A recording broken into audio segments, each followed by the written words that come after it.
Ayan. Ayan. Ayos. Nagdatingan. Isang grupo ito. Ano ba to? Iisa uniforme ah. Hello. Ayan oh. Biglaan, biglaan. Taga saan po kayo? Taguig. Wow, bakit kayo nadayo dito? Yan oh. Ayan, ang dami nila oh. Ay, talaga, ang dami. Ang laki ng sasakyan. Sinadyan. Ayan oh. Sinadyan nyo talaga si Diwata ah. Ayan guys, so talagang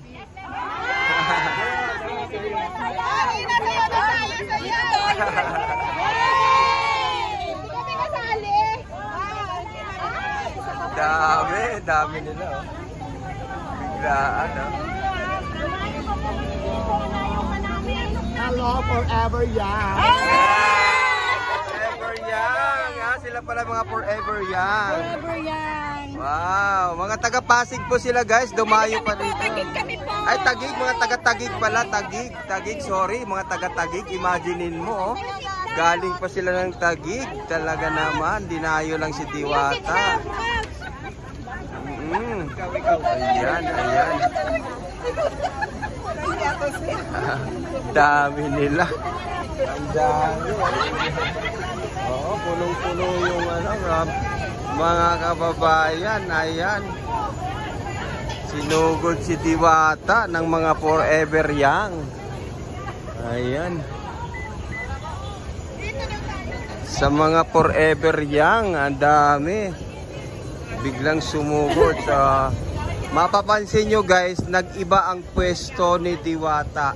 Ayan o, kung mapapansin nyo, ngayong araw lang na to, ay mapapansin nyo po ang kaibahan ng pagsasaayos ngayon ng pwesto ni Diwata dahil binibigyan ng attention ngayon at pinupokus ngayon yung pagsasagawa nitong bubong. So kaya inaayos ngayon itong kanyang parisan.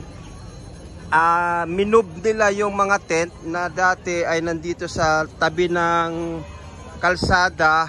Inalis po nila to, minub nila para mapabilis yung pagko-construction, para mapabilis po yung pagtrabaho at nang hindi na rin maabala yung mga taong kumakain at nakapila. So sa ngayon binibigyan nila ng daan itong pwesto na to, binakante na po nila, bakante na yung pwesto. Ayan, bakante yung pwesto, nakamove na po itong mga tent doon sa pinakamalapit sa sa kitchen.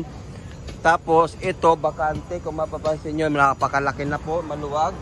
Wala na yung mga tent dito at wala na rin dito yung nakapwesto na nakagawian natin na dito tayo pumipila itong lugar na to. Ayan, yan. Itong lugar na to.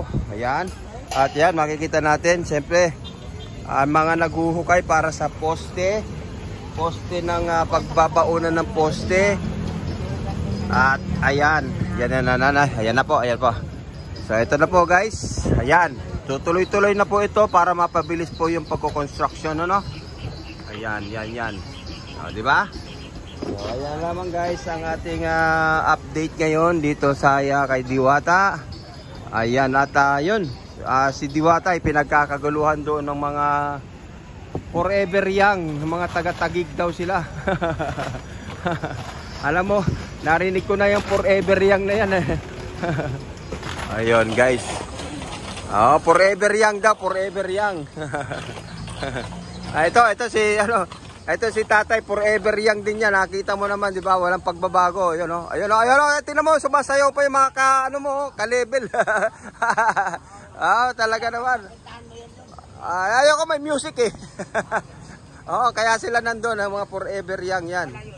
Malayo-layo. Yan, hindi naman sila mahahagip ng ating cover. Ayan si Diwata, nakisali-sali na rin doon sa kanilang sayaw-sayaw, sumba-sumba. Ayan magiliw na, nakikisayaw-sayaw si Diwata guys. Ayan sumba-sumba. Ayan mga Forever Young.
Guys, nakisama na si Diwata sa mga Forever Young.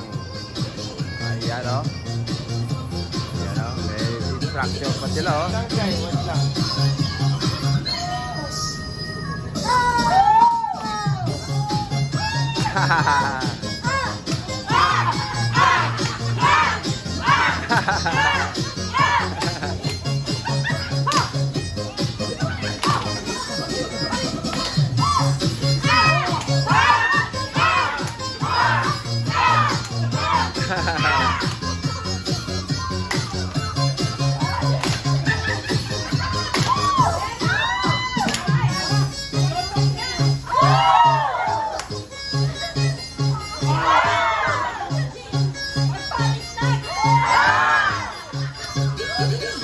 Ayan. Tapos guys, ito yung mga materyales na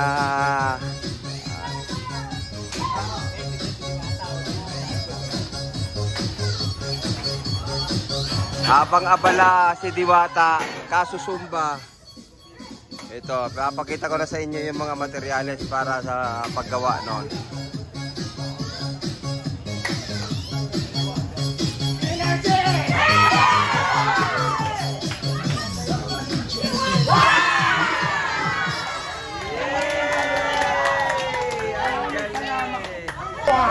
Dapat ganyan yung pupunta rito, sumasayaw, napapasayaw niyo ako. Hindi puro kayo pass. Sayaw tayo, hamunin niyo ako showdown. Thank you. Kasayawan dapat. Live ka? Galing ang galing.